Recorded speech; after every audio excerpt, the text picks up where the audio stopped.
30 जून 1855 जब सूरज झारखंड की पहाड़ियों पर लाल लाल चमक रहा था, लेकिन हवा में कुछ और ही उबाल था। पूरा हिंदुस्तान उस वक्त अंग्रेजों की गुलामी की जंजीरों में जकड़ा हुआ था, लेकिन झारखंड की धरती पर दो भाइयों ने ऐसी चिंगारी सुलगाई कि बंगाल प्रेसिडेंसी के तख्त हिल गए। इस दिन भोगनाडिया, एक छोटा सा गांव जहां जंगल की छांव में 60,000 आदिवासी योद्धा खड़े थे। उनके हाथों में तीर कमान, कुल्हाड़ियां और भाले थे। उनके चेहरों पर गुस्सा, दृढ़ संकल्प और आजादी की ऐसी भूख थी मानो सबको तहस नहस कर दे। ठीक सामने खड़े थे दो भाई, वीर सिद्धू मुर्मू और वीर कान्हू मुर्मू। ये वो वीर थे जिन्होंने 1857 के विद्रोह से 2 साल पहले, जब मंगल पांडे का नाम भी किसी ने नहीं सुना था, अंग्रेजों के खिलाफ तलवार उठा ली थी। अब से कोई भी आदिवासी अंग्रेजों को कर नहीं देगा, सिद्धू मुर्मू की आवाज जंगल में गूंजी, मानो पहाड़ भी थर्रा उठे। आज से यह हमारा राज है। भीड़ ने तालियों और नारों से उनका साथ दिया। हवा में एक नया जोश था, एक नया सपना, अपनी मिट्टी, अपनी आजादी की। लेकिन ये कहानी सिर्फ हथियारों की नहीं थी, ये थी उस दर्द की, उस अन्याय की जिसने संथालों को अपनी ही जमीन पर गुलाम बना दिया गया था। अंग्रेजों ने संथालों को दामिनी कोह में बसने का लालच दिया था। वादा किया गया था कि संथालों का जीवन इससे खुशमय होगा, मगर हकीकत यह हुआ कि संथालों से जमीनें छीनी गईं। साहूकारों ने संथालों को ब्याज के जाल में फंसाया और जमींदारों ने उनकी मेहनत को लूट लिया। संथाल अब गुलाम थे, अपनी ही मिट्टी में। लेकिन 1855 में सिद्धू और कान्हू की वीरता ऐसी थी कि अंग्रेजों के होश उड़ गए। उनके डर से अंग्रेजों को पत्थर के किले नुमा टावर बनाने पड़े ताकि अपनी जान बचा सकें। उनकी तलवारों की चमक से पूरा इलाका थर्रा उठा। इतना डर कि अंग्रेजों ने पूरे इलाके में मार्शल लॉ लगा दिया। हमारी जमीन, हमारी आजादी, कान्हू ने अपने भाई के साथ कंधे से कंधा मिलाकर कहा। या तो जीतेंगे या अपनी मिट्टी के लिए जान दे देंगे। ये थी वीर सिद्धू और कान्हू मुर्मू की अमर गाथा की शुरुआत। दो भाई जिन्होंने 60,000 आदिवासियों को एकजुट किया, जिनके नाम से अंग्रेजों की नींद उड़ गई। लेकिन क्या उनकी ये चिंगारी जंगल की आग बन पाई, या फिर अंग्रेजों ने इसे बुझा दिया, या कोई ऐसी घटना हुआ जो नहीं होना चाहिए था? जानेंगे इस वीडियो में। लेकिन हर बार की तरह उनके बचपन से कहानी को स्टार्ट करते हैं। तो बात है साल 1815 का। झारखंड की हरी भरी पहाड़ियों में साहिबगंज जिले के भोगनाडीह गांव की मिट्टी में एक नन्हा सूरज चमका। एक संथाल आदिवासी परिवार में सिद्धू मुर्मू का जन्म हुआ और ठीक 5 साल बाद 1820 में उसी घर में एक और सितारा चमका, उनका छोटा भाई कान्हू मुर्मू। ये वो दो भाई थे जिनकी नियति थी अंग्रेजों की गुलामी की जंजीरों को तोड़ना। भोगनाडीह की मिट्टी की कच्ची गलियां, जहां उजाड़िए हवा में जंगल की खुशबू और खेतों की महक थी। इनका परिवार साधारण था, लेकिन दिल में देशभक्ति की आग थी। उनके पिता श्री चुन्नी मांझी एक सच्चे देशभक्त थे, जिन्होंने बाद में अपने बेटों के साथ आजादी की जंग में जान की आहुति लगा दी। परिवार में 6 भाई बहन थे, जिनका नाम था सिद्धू, कान्हू, चांद, भैरव और 2 बहनें, फूलो और जानो। लेकिन उस वक्त का बिहार, जो अभी झारखंड है, वो एक ऐसी धरती थी जो गुलामी की बेड़ियों में धीमे धीमे जकड़ कर रही थी। 1765 में अंग्रेजों ने सिंहभूम के रास्ते झारखंड में कदम रखा, जहां 1767 में दीवानी अधिकार मिलने के बाद उनका शोषण चरम पर था। पहले यहां नागवंश, सिंहवंश, मानभूम, रामगढ़ और चेरो जैसे गौरवशाली राजवंशों का राज था। मगर इन 70 सालों में 1837 तक अंग्रेजों ने यहां पूरी तरह कब्जा जमा लिया था। 1832 में अंग्रेजों ने एक चाल चली। उन्होंने दामिनी कोह बनाया, एक ऐसा इलाका जहां संथाल आदिवासियों को बसने का लालच दिया गया। आओ, तुम्हें जमीन देंगे, खुशहाली देंगे, अंग्रेजों ने कहा। कटक, ढालभूम, हजारीबाग, मिदनापुर से हजारों सांताल आए सपने लेकर। लेकिन सपने वो तो सिर्फ एक जाल थे। जल्द ही सच्चाई सामने आ गई। महाजन और जमींदार अंग्रेजों के पिट्ठू बन गए। सांतालों को भ्रष्ट साहूकारी के जाल में फंसाया गया और ब्याज इतना कि उनकी कमर टूट जाए। न चुका पाए तो उनकी पुश्तैनी जमीन छीन ली गई। फिर उनसे बंधुआ मजदूरी का कराई जाने लगी। जंगल, जो संथालों का घर था, वो भी रेलवे के लिए कटने लगा। ये पेड़ हमारे भगवान हैं, एक संथाल बूढ़ा चीखा। लेकिन अंग्रेजों ने कुल्हाड़ी थमा दी। खेती की उपज का बड़ा हिस्सा जमींदारों को टैक्स में देना पड़ता। शादी विवाह, मृत्यु के समारोह, हर जगह टैक्स। संथाल महिलाओं के साथ जुल्म होते, उनका बलात्कार किया जाता, लेकिन कोई सुनवाई नहीं। अगर केस दर्ज भी होता तो सारा खर्च सांतालों को ही उठाना पड़ता। जमींदारों की पालकी कंधों पर ढोनी पड़ती थी। संथालों के पशु, उनका गर्व, अंग्रेज और जमींदार बिना पैसे दिए उठा ले जाते। ये हमारी मिट्टी है, फिर भी हम गुलाम क्यों? नन्हा सिद्धू अपने पिता से पूछता। उसकी आंखों में मासूम सवाल नहीं, जलता हुआ गुस्सा होता था। बेटा, ये जुल्म ज्यादा दिन नहीं चलेगा, चुन्नी माझी ने जवाब दिया। उनकी आवाज में दृढ़ता थी।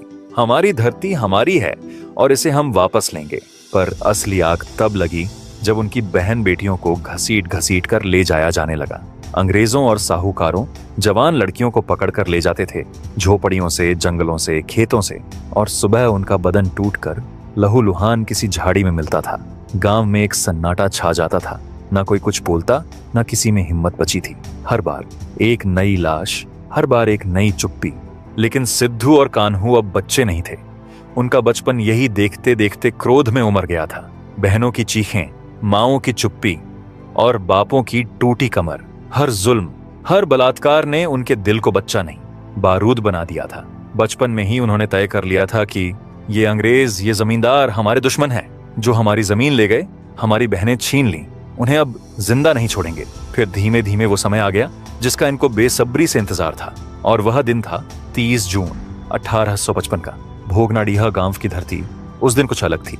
हवा में जंगल की महक थी, लेकिन उससे कहीं ज्यादा तेज थी आजादी की पुकार। सूरज राजमहल की पहाड़ियों पर चमक रहा था और झारखंड की इस मिट्टी पर 60,000 आदिवासी योद्धाओं की भीड़ जमा थी। ये कोई साधारण सभा नहीं थी, ये थी वह चिंगारी जो अंग्रेजों की गुलामी को राख करने वाली थी।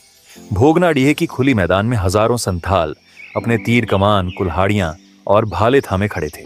उनके चेहरों पर सदियों का दर्द था, लेकिन आंखों में जल रहा था आजादी का सपना। और इस भीड़ के बीच एक ऊंचे टीले पर खड़े थे वीर सिद्धू मुर्मू, जिनके शब्दों में आग थी, और उनके साथ उनके भाई वीर कान्हू मुर्मू, वीर चांद और वीर भैरव।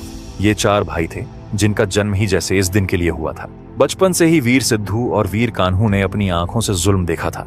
अंग्रेजों और जमींदारों का शोषण, सांतालों की छीनी गई जमीन, उनकी बहन बेटियों पर अत्याचार, हर दृश्य उनके दिल में खंजर की तरह चुभता था। सिद्धू मुर्मू में नेतृत्व की प्राकृतिक चमक थी।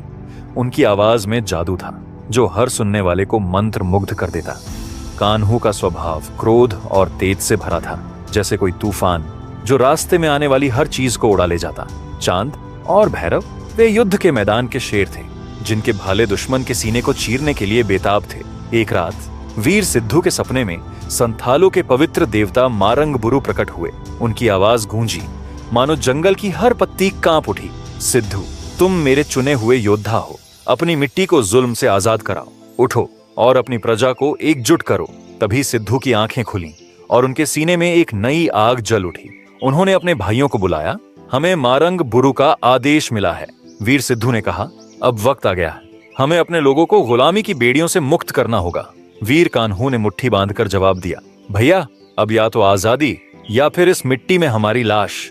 सिद्धू ने अपने भाइयों को आदेश दिया, सांताल परगना के हर गांव में हमारा संदेश पहुंचाओ। साल की टहनियों और पत्तों के साथ निमंत्रण भेजो। हर आदिवासी को बुलाओ, हमारी मिट्टी की रक्षा का समय आ गया है।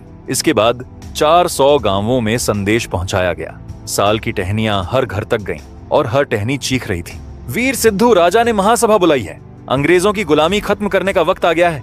फिर 30 जून 1855 में भोगनाडीह का मैदान सांतालों के सागर से लबालब था। 60,000 आदिवासी, मर्द, औरतें, बूढ़े, जवान, सब एकजुट थे। उनके सामने खड़े थे वीर सिद्धू, जिनकी आंखों में आग थी और आवाज में बिजली। कितने दिन और हम इन अंग्रेजों की गुलामी सहेंगे? सिद्धू की आवाज गूंजी मानो जंगल का हर पेड़ जवाब दे रहा हो। वे हमें कीड़े मकोड़ों की तरह कुचलते हैं, हमारी बहन बेटियों पर जुल्म करते हैं।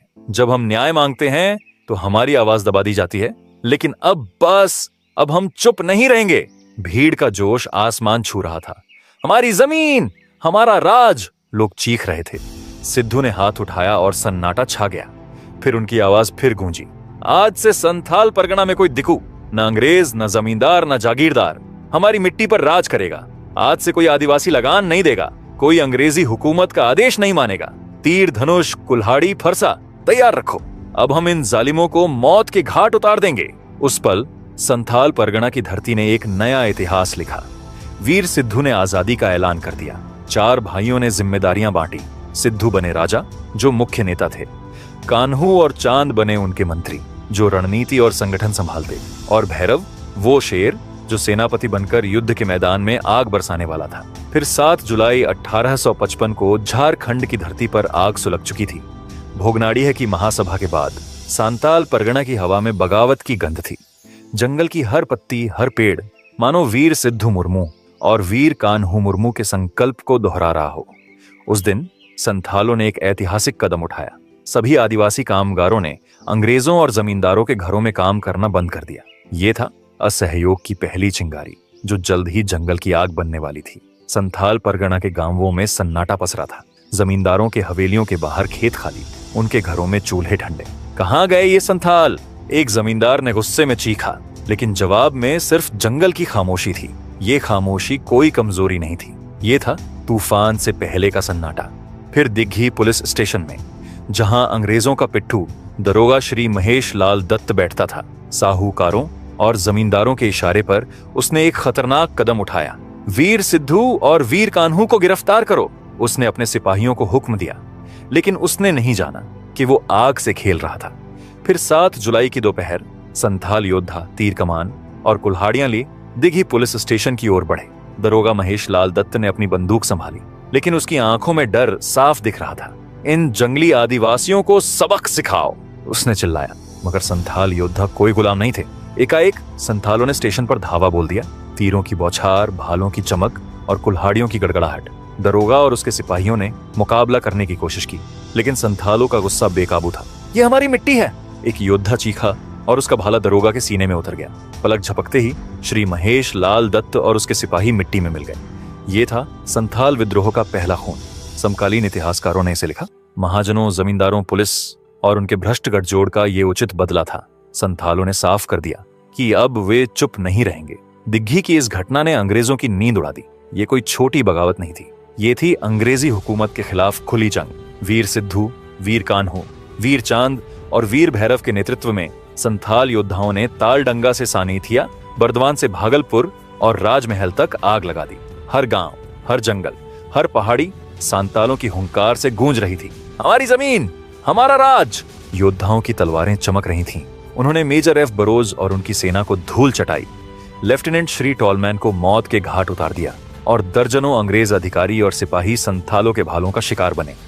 अंग्रेजों का डर इतना था कि उन्होंने पाकोड में मार्टेलो टावर बनवाया। पत्थर का ये किलेनुमा ढांचा जिसमें छोटे छोटे छेद थे, उनकी आखिरी उम्मीद था। इन छेदों से अंग्रेज सैनिक बंदूकें निकालकर गोलीबारी करते, लेकिन संथालों का जोश वो किसी पत्थर से नहीं रुकने वाला था। फिर 8 जुलाई 1855 को 20,000 संथाल युवा, जिनके सीने में आजादी की आग जल रही थी, राजभवन की ओर बढ़े। उनके हाथों में तीर धनुष, फरसे और भाले थे। उनके चेहरों पर डर का नामो निशान नहीं। आज राजभवन हमारा होगा, वीर भैरव ने हुंकार भरी। उनका भाला सूरज की रोशनी में चमक रहा था। राजभवन की दीवारों के पीछे अंग्रेज अधिकारी और सिपाही छिपे थे। इन जंगलियों को रोक लो, एक अंग्रेज अधिकारी चिल्लाया। लेकिन संथालों की ललकार के सामने उनकी बंदूकें खामोश थीं। योद्धाओं ने दीवारें तोड़ी, दरवाजे उखाड़े और राजभवन पर कब्जा कर लिया। उस दिन 25 अंग्रेज अधिकारी और 25 सिपाही संथालों के गुस्से का शिकार बने। ये हमारी मिट्टी की जीत है, वीर सिद्धू ने कहा। उनकी आवाज में गर्व था। लेकिन ये जीत सिर्फ एक दिन की नहीं थी। ये थी उस आग की शुरुआत जो पूरे बंगाल को हिलाने वाली थी। संथाल परगना की धरती अब खून से लाल हो चुकी थी। वीर सिद्धू मुर्मू और वीर कान्हू मुर्मू की हुंकार ने अंग्रेजों की हुकूमत को जड़ से हिला दिया था। जंगल, पहाड़ और गांव, हर जगह संथाल योद्धाओं की तलवारें चमक रही थीं। लेकिन अंग्रेज इतनी आसानी से हार मानने वाले नहीं थे। उनकी साजिशें, उनके हथियार और उनका लालच अब इस आग को बुझाने की कोशिश में जुट गया था। लेकिन इस मुठभेड़ के बाद अंग्रेजों के किलों में सन्नाटा था। उनके चेहरों पर डर की लकीरें थीं। इन सांतालों को रोकना होगा, एक अंग्रेज अधिकारी ने चीखा। और फिर उन्होंने वो किया जो जालिम हमेशा करते हैं, लालच का जाल बिछाया। वीर सिद्धू और वीर कान्हू के सिर पर इनाम रख दिया गया, सोने चांदी का लालच जो कुछ कमजोर दिलों को डिगा सकता था। दुर्भाग्य से कुछ स्थानीय लोग जिन्हें संथालों का साथ देना था, लालच के आगे झुक गए। पैसे के लिए बेच दो इन वीरों को, अंग्रेजों ने फुसफुसाया और गद्दारी का खेल शुरू हो गया। इधर संथाल योद्धा अपनी पूरी ताकत से अंग्रेजों से भिड़े थे, लेकिन बारूद और बंदूकों की ताकत के सामने उनकी तलवारें कमजोर पड़ने लगीं। वीर चांद और वीर भैरव, जो युद्ध के मैदान में शेर थे, उस दिन घिर गए। अंग्रेजों की गोलियां हवा को चीर रही थीं। भैया, हम हार नहीं मानेंगे, भैरव ने चीखा। उनका भाला अभी भी चमक रहा था, लेकिन एक गोली ने उनके सीने को भेद दिया। वीर चांद भी पास ही गिरे। उनकी आंखों में अभी भी आजादी का सपना चमक रहा था। दोनों भाई उस दिन मिट्टी में मिल गए, लेकिन उनकी कुर्बानी ने संथालों के दिलों में आग को और भड़का दिया। लेकिन अंग्रेजों का लालच की साजिश रंग लाई। कुछ गद्दारों ने अंग्रेजों को कान्हू का पता बता दिया। बांदा गांव के पास एक घने जंगल में वीर कान्हू को घेर लिया गया। हमारी मिट्टी के लिए लड़ना गुनाह नहीं है, उन्होंने गरजते हुए कहा जब अंग्रेज सैनिकों ने उन्हें जंजीरों में जकड़ा। लेकिन उनकी आवाज में डर नहीं बल्कि गर्व था। वीर कान्हू को पकड़कर ले जाया गया। फिर बरहैट की धरती, वही जगह जहां वीर सिद्धू ने दरोगा महेश लाल दत्त को मौत के घाट उतारा था। अब उसी जगह पर अंग्रेजों ने उन्हें घेर लिया। गद्दारी की साजिश ने वीर सिद्धू को भी जंजीरों में जकड़ लिया। उन्हें मेहर सकवार में बंदी बनाया गया और फिर भागलपुर जेल ले जाया गया। बरहैट के उस मैदान में जहां कभी उनकी हुंकार गूंजी थी, अब एक फांसी का फंदा तैयार था। वीर सिद्धू खड़े थे, सिर ऊंचा, आंखों में आजादी की चमक। हमारी मिट्टी को कोई गुलाम नहीं बना सकता, उन्होंने आखिरी बार कहा। फिर फंदा कस गया और उस पल एक वीर योद्धा अमर हो गया। भोगनाडीये, उनका अपना गांव, जहां वीर कान्हू का भी वही हश्र हुआ। अपने घर की मिट्टी पर, अपने लोगों के सामने उन्हें फांसी दी गई। लेकिन उनकी आंखों में पछतावा नहीं था, केवल गर्व था अपनी धरती के लिए दी गई कुर्बानी का। इससे संथाल लोगों में इतना गुस्सा भरा कि 10 नवंबर 1855 को संथालों में बगावत कर दिया। इस बगावत ने अंग्रेजों को इतना डरा दिया कि उन्होंने बर्दवान, भागलपुर और मुर्शिदाबाद में मार्शल लॉ लगा दिया। बिडवेल को नाडिया डिवीजन का विशेष कमिश्नर बनाया गया। हर गांव, हर जंगल में अंग्रेज सैनिक छा गए। गोलियां, जंजीरें और फांसी, हर तरफ खौफ का मंजर था। फिर 3 जनवरी 1856 को मार्शल लॉ हटा। लेकिन तब तक सांताल विद्रोह के हर नेता को या तो फांसी दे दी गई थी या युद्ध में मार डाला गया था। दिसंबर 1855 में एक्ट 37 के तहत संथाल परगना को गैर विनियमन जिला बनाया गया। एशले ईडन इसके पहले डिप्टी कमिश्नर बने। संथाल विद्रोह खत्म हुआ, लेकिन उसकी गूंज कभी खत्म नहीं हुई। इस बगावत ने अंग्रेजों को मजबूर किया कि वे संथाल परगना को अलग जिला बनाएं। साहूकारी प्रथा पर कुछ रोक लगी। आदिवासियों के लिए विशेष कानूनी प्रावधान बने। लेकिन इससे भी बड़ा था इसका दीर्घकालिक असर। सोचिए उस आग को जो वीर सिद्धू और वीर कान्हू ने जलाई थी। वो आग 1867 के सिपाही विद्रोह की चिंगारी बनी। संथाल विद्रोह ने भारत में आदिवासी चेतना को जन्म दिया। पहली बार आदिवासियों ने संगठित होकर अपनी आवाज बुलंद की। ये थी भारतीय स्वतंत्रता संग्राम की वो आधारशिला जिसने आने वाली पीढ़ियों को बताया कि अपनी मिट्टी के लिए लड़ना कोई गुनाह नहीं है। हमारी मिट्टी, हमारा राज। वीर सिद्धू की वो हुंकार आज भी संथाल परगना के जंगलों में गूंजती है। संथाल परगना की धरती आज भी उन वीरों की गाथा गुनगुनाती है। वीर सिद्धू मुर्मू, वीर कान्हू मुर्मू, वीर चांद और वीर भैरव, इन भाइयों ने अपनी मिट्टी के लिए सब कुछ न्योछावर कर दिया। उनके खून ने जंगलों को लाल किया। उनकी हुंकार ने अंग्रेजों की नींद उड़ा दी। लेकिन शर्म की बात है दोस्तों, आज हम इन वीरों को भूलते जा रहे हैं। इतिहास के पन्नों में उनकी गाथा दब सी गई है। स्कूलों की किताबों में, बातों की महफिलों में इनके नाम गुम हो गए। जिन्होंने 1857 से पहले ही अंग्रेजों को ललकारा, जिनके बलिदान ने स्वतंत्रता संग्राम की नींव रखी, उन वीरों को हम कितना कम याद करते हैं। लेकिन उनकी कहानी खत्म नहीं हुई। उनकी आग आज भी संथाल परगना के जंगलों में, उन पहाड़ियों में, उन गांवों में जल रही है। ये हमारी जिम्मेदारी है कि हम उनकी गाथा को जिंदा रखें, उनके सपने को पूरा करें। और अगर आप ऐसी ही एक और अमर गाथा, धरती के भगवान कहे जाने वाले वीर बिरसा मुंडा की कहानी सुनना चाहते हैं, जिन्होंने अंग्रेजों के खिलाफ जंगल में तूफान खड़ा किया था, तो स्क्रीन पर दिख रहे वीडियो को जरूर क्लिक करें। उनकी कहानी भी उतनी ही प्रेरक है जितनी इन दोनों भाइयों की। चलते चलते एक सवाल छोड़ जाता हूं, अगर आज वीर सिद्धू और कान्हू हमारे बीच होते तो क्या वो हमारी खामोशी को देखकर गर्व करते? सोचिए और उनकी गाथा को अपने दिल में जिंदा रखिए। जय हिंद।